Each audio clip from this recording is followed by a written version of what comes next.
other spooky things.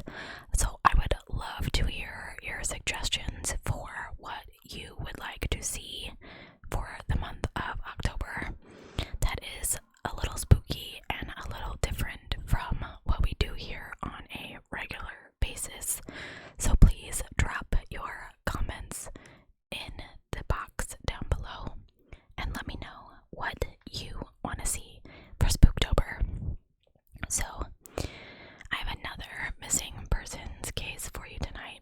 It is actually pretty eerily similar to another missing persons case that I covered for you a couple of months ago. In fact, that girl was named Crystal, and she disappeared from a bar in Missouri. And this is a girl named Crystal who disappeared from a bar in Illinois. In fact, I was researching them both at the same time, and I mixed them up at one point. So I had to sort out which case was which, but I didn't want to cover them too close together because I didn't want you guys to get confused as well. So we're going to start. When Crystal was just 20 years old, she was really just starting to blossom. Her mother, Barb, described her as a particularly shy child and said that she was just really beginning to come out of her shell. She said that Crystal had a smile that could light up her room, and she was the type of person who never wanted to hurt anyone's feelings. She was maturing into a wonderful woman, said Barb. But instead of doing that, Crystal disappeared. She was last seen in the early hours of July 4th, 2001, at a Du Bois bar. I think I said that right. I'm from Illinois, you think I should know. She was waiting on a ride to East Du Bois to go to some other bars there. But what happened to her remains a mystery, even 20 years later. Law enforcement has followed up on hundreds of leads in the 2 decades since Crystal went missing. In recent years, new investigators have come on board to provide fresh eyes to an already extensive investigation, and while a resolution to this case has eluded them, authorities remain confident that one day they will get to the bottom of Crystal's disappearance. David Randall, an investigator with the Du Bois Police Department, said, "We're pretty confident we will be able to at some point. Maybe not us, but at some point we're pretty confident we can get this solved." Meanwhile, Crystal's family has had to learn to live without her, even while continuing to search for her and to hold out hope that someone will come forward and give the authorities the evidence they need to solve this case. Her sister Jennifer Beam says all it takes is just one little piece to put the whole puzzle together. Just one person. Because as much data as there is, I bet you it all fits together. It's just missing that one piece, that one connection.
beautiful inside and out. I don't think my brothers would say that about me. He said that this is the way he wants Crystal to be remembered, and not just as someone who went missing. She had a legacy, and she was only getting started with her life. I mean, she was just 20 years old, he said. So, let's talk about her disappearance. On July 3rd, 2001, Crystal and her sister Jennifer watched the fireworks at a friend's house. Jennifer recalls that as they were leaving, Crystal looked at her and said, "You can use my car anytime." Crystal loved her car, and after a lifetime of hand-me-downs, that car was something that was just hers. Jennifer said that she remembered her eyelashes and the smile on her face when she looked at her, and that she should have stayed with her that night. As they were leaving this friend's house, Crystal called her boyfriend, who she was supposed to pick up, and the two of them got into a disagreement. I don't know if it was a big disagreement, but this led to Crystal's boyfriend saying he would just walk home.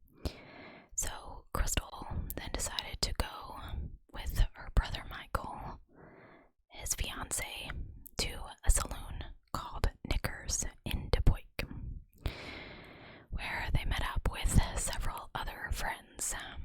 Jennifer took Crystal's car because she didn't want her sister drinking and driving. Crystal's friends later left her at the bar after she had arranged a ride to East Du Bois with Robert Moots. This was the bartender who was working at the bar she was at that night. They agreed to go to some other bars. So she was going to wait till this one closed and they were going to go to another town. She called her boyfriend again shortly after 2 a.m. on July 4th, and within 10 minutes, she disappeared. Robert Moots, the bartender, would later plead guilty to supplying an alcoholic beverage to the 20-year-old Crystal that night. He said he couldn't find her when he finished cleaning the bar at about 2:30 a.m. Jennifer Beam knew something was amiss that morning when her sister did not show up to pick up her car. Crystal's family members tried to go to the police, but they were told that they had to wait the requisite 24 hours. But in the meantime, they tried to locate her on their own. They went and started knocking on doors. And other than the 24-hour rule, the Du Bois police really quickly got involved with this case and realized that there was something really wrong. There was more to Crystal's disappearance, and they learned pretty quickly she had not contacted family or friends. And that was pretty strange to them, also considering she had just gotten a new dog. The investigator said from everything that the family was saying, it was pretty unlike her to do this. Captain Scott Engelman was one of the officers who assisted with the investigation at the time. He recalls that Crystal's disappearance was pretty much all that the officers worked on for weeks. He said, "We didn't have some of the technology that we have now, the traffic cameras and stuff like that. So we had weekly, sometimes daily meetings, strategizing and developing leads, following up on leads. Each day, additional leads were added throughout those first several weeks." Officers' work was defined by a sense of urgency to find Crystal and bring her home. Though, as time wore on, frustration set in. As law enforcement, you've got to step back and make sure you've covered everything as detailed as you can at the time, Engelman said. You're trying to find her and keep her safe. Meanwhile, Crystal's family went around town posting flyers. Her sister Jennifer really made it her mission not to stop until she had found someone who had seen sister. In those first weeks, Jennifer paid frequent visits to one of the investigators in the case and knocked on doors. She recalled going to houses and asking the residents if they had seen Crystal. Some had, but no one recalled her leaving the bar. In every story, Jennifer said, it just dead ends right there. No one saw her leave. Since that time, the investigation into Crystal's disappearance has had its share of twists and turns, although some things remain consistent. She's never seen leaving the bar, said investigator Randall. It kind of stayed constant through the 20 years. Investigators have followed up on hundreds of leads. They searched the bodies of water, patches of land, basements, garages. On several occasions, police have brought in cadaver dogs to search. The police have sought help from the Iowa Division of Criminal Investigations and the FBI in investigating this case. I think I meant to type. No, maybe this case was in Iowa, and I just got confused. Either way, still all close together. Last year, special agents with experience in cold case investigations from the Iowa DCI were involved in a search at Knickers in connection with Crystal's investigation. Randall started working on Crystal's case more than 10 years ago, and Corporal Paul Evandaris joined the effort in the last few years. Randall and Evandaris were instrumental in starting a cold case squad and providing fresh eyes on this case. The two have gone back through Crystal's file to see whether they could find anything that the original investigators may have missed. And as new information comes in, they follow up on these leads. I think we'd be remiss if these guys didn't go back and look at everything again, Engelman said.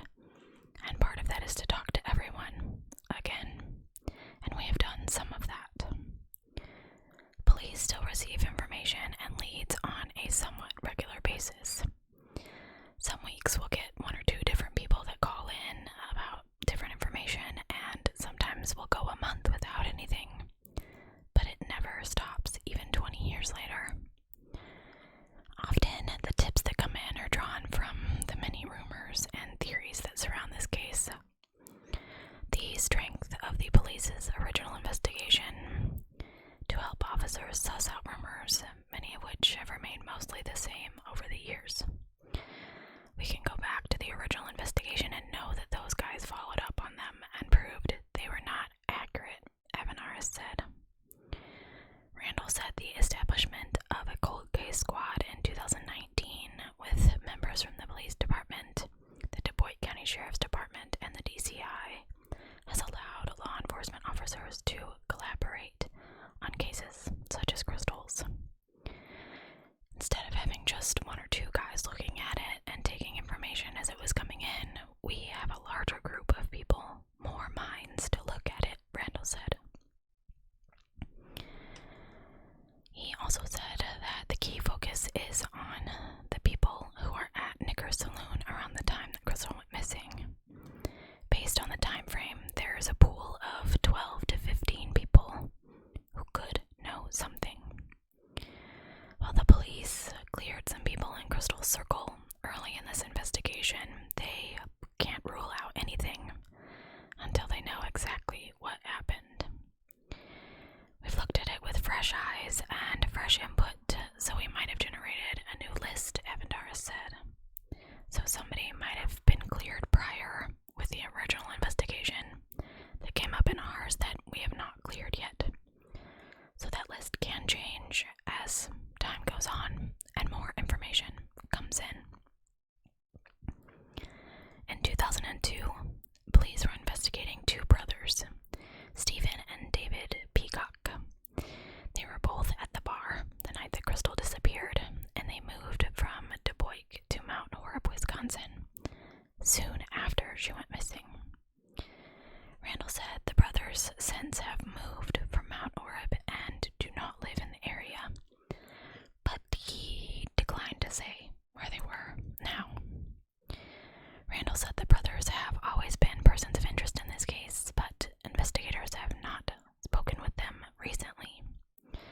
At this point, investigators do want to talk to them again, but they're trying to approach them as witnesses and not suspects. Previously, they were talked to as suspects, and Randall said, I think when you're talked to as a suspect rather than a witness, maybe you don't give as much information. It doesn't mean you're not a suspect. They're definitely people that we still want to talk to, and maybe they have some information yet to give us that they didn't give us in the original investigation. Randall said there are people who know what happened that night that have yet to come forward. FNR has likewise stressed the importance of having people with information contact law enforcement. There are some extremely talented people here working on the case, and although we don't need that one person to come forward and say exactly what happened, I think the message is to encourage people to do just that, he said. If they know they have legitimate information to come forward and not necessarily worry about the consequences. Jennifer Beam has found that dealing with the disappearance of her sister has gotten harder over the years. She said, I think it gets worse every year, and maybe that's because I fully went into logical thinking when she disappeared, just trying to figure it out and trying to find her. I didn't take the time to process it in my mind, she said. So as the years go on, it gets harder for me. Sean is snoring. Crystal's family members still have lingering questions about what they may have done differently that night, but they try to remember that Crystal wouldn't want them to blame themselves, and they try to stick together as a family. They also try to focus on remembering the time that they had with Crystal rather than dwelling on the many theories that they have learned over the years as to what had happened to her. And they wonder to themselves who Crystal would be at 40 years old, what she would be like now if she hadn't gone missing. You wonder what she'd be like because we've all changed, Jennifer said. Barb Beam says she still thinks of her daughter every single day. You've got to go on, she said. You've got to go on. I didn't think that I would or could, but you've just got to. Leading up to the 20th anniversary of Crystal's disappearance, billboards bearing her likeness began to show up around Du Bois, encouraging people to come forward with information. One appeared along Dodge Street, where Barb Beam drives to work.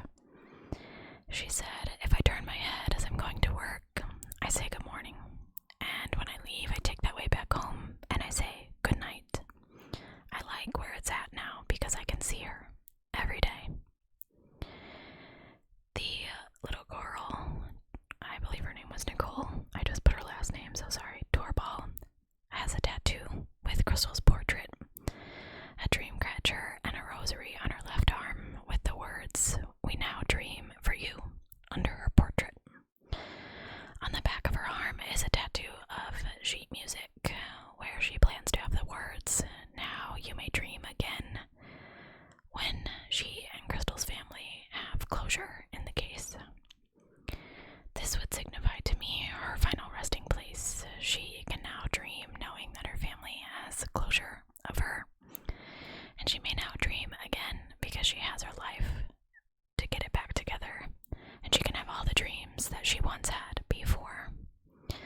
cases to continue to be worked and get solved.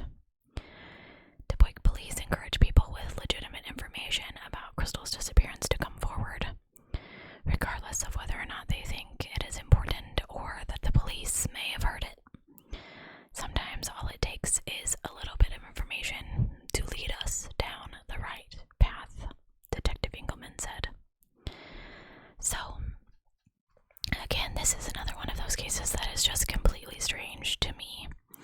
I don't understand how people can just poof like that. I mean, yes, in 2001 there really wasn't much CCTV and traffic cameras and things like that, but how do you go into a bar where 15 people are and then leave or whatever and no one notice?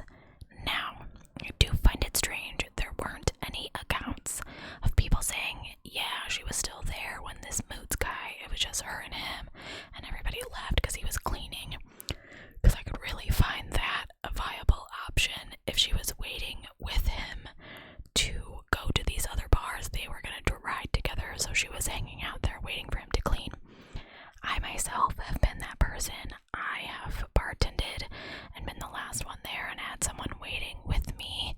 In this case, I would be the murderer in my eyes. But I find it very plausible that this man very easily could have done something to her after those 12 to 15 people were gone from the bar. Not that I'm saying, yes, he did it. It just as easily to me. Maybe there was a back door to this bar. Maybe she went outside to get some air and somebody snatched her. I don't know. I do find it very weird that no one saw anything, and I really fully believe someone did see something and they are just not coming forward, whether they don't want to implicate themselves or someone that they know or care about. But I really think, it's been 20 years, so someone should say something so her family has some closure. I do find it a little suspicious that the two brothers moved away, but I mean, life happens. It does happen. I have to wonder why they were kind of implicated as suspects. Is it only because they moved away pretty closely after she went missing? Or were there other things leading up that the police have not released because they're still kind of holding it close to the chest in order to get this case solved? I'm the kind of person that I want to know all of the details, but I understand why police don't release things like that, because you have to have your ace in the hole, so when someone mentions something that wasn't released to the public, you're like, oh, there it is. So I find it really sad that there was just no trace of her, and she was just really starting to come out of her shell.